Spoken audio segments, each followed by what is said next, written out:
Hey guys, have you ever had the error message that says date deviates from permissible range, or do you need to set up your next posting period? Well, this is the video for you. Let's go. So there are two common errors, and one of them is this one. System date deviates from all companies' fiscal years. This means when you log in that the financial periods don't even exist, okay? So how do you fix that? Push OK. This is just a demo database for my dates thing here. Modules, administration, system initialization, posting periods. So I only put 2019 in this demo database. So what you want to do is go new period. In this case, I'm just going to make 2020. It's almost 2021. I go 2020. You can see that it incremented it already to the next one for me. And I just go 2020. Then I go to months. And then I usually just set the due date to 2021.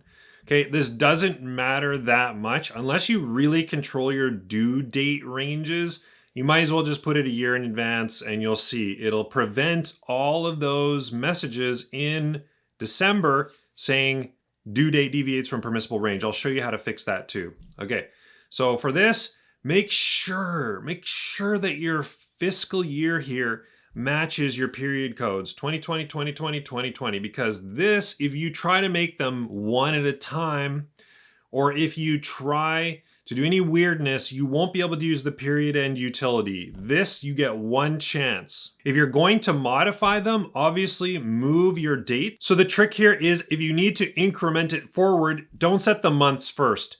Set your year posting to and from, and then set the months. So cancel this, push new period, put the 2020. And the rule of thumb here is you put the date year where the posting period is going to end. So if you're in 2020, but technically you're on a shifted calendar year, you're not on January to December, and you're gonna go like February to January or whatever, or March to February, then put those dates in, then set the months. It'll know what the months are, and you'd be able to do it that way. And that would still be considered the 2021 year because it ends in 2021. Then when you're in 2021 and you make your next year, that's technically 2022. So the year that the period ends in is the financial year, okay? That's my rule of thumb. That's usually how people operate. So you just do that, boom, push add. And that's it. That adds them all. Boom. You can lock up any ones you want or whatever, but this will make all of your posting periods. That's normally what you do. You can make 2021 right now. I could go new period, 2021. So obviously this is just calendar. It's pretty straightforward. This is on 2021. I set months. That's it. Add, boom. I could go 2022. Doesn't matter. You could go all the way ahead and just do a bunch of these. As long as this all matches, then you're good.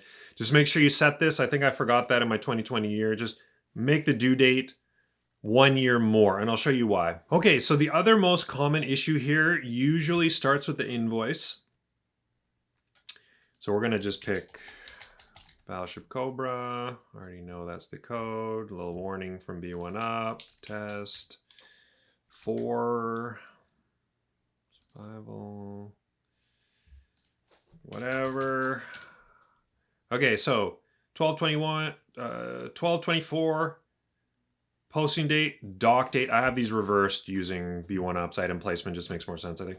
12/24 is the posting date, or you can just remove this invoice date. 12/24 is the invoicing date, and then due date is 1/23, so it did 30 days ahead.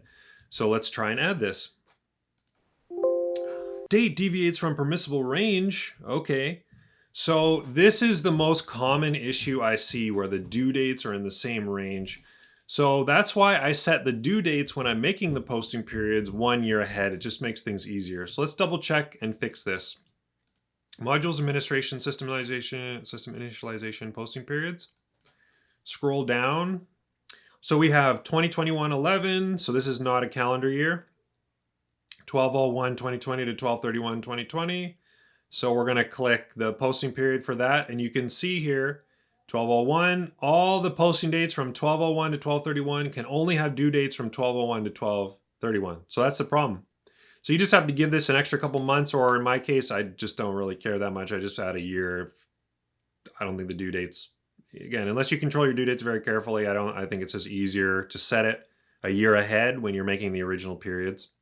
It won't stop, like the posting periods for this period have to be, or the dates for this period have to be December 1st to December 31st. So the posting periods are really all that matters in this case. Update, okay.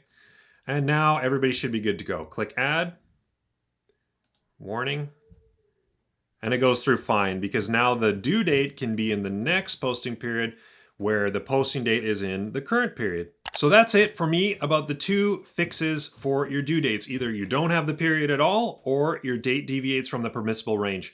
Either way, that should show you how to add your own posting periods or fix your existing posting periods if you run into an error like that. My name is Mike Taylor, aka BattleshipCobra.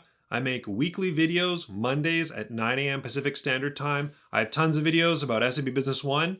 If you like this video, like it. If you want to see more, subscribe. If you want to join the notification squad, click that bell and you'll get an email every time I make a new video in case you don't come to YouTube that often. Sometimes I have sneaky videos in the middle of the week too. If you want to talk to me, go to linkedin.battleshipcobra.com and you can add me there if you want to ask questions, or you can take my courses. Go to battleshipcobra.com and I have a Crystal Reports for SAP Business One and an SQL for SAP Business One course as well. I hope this video has helped you. Go check out all my other videos. Have an awesome day. Bye for now.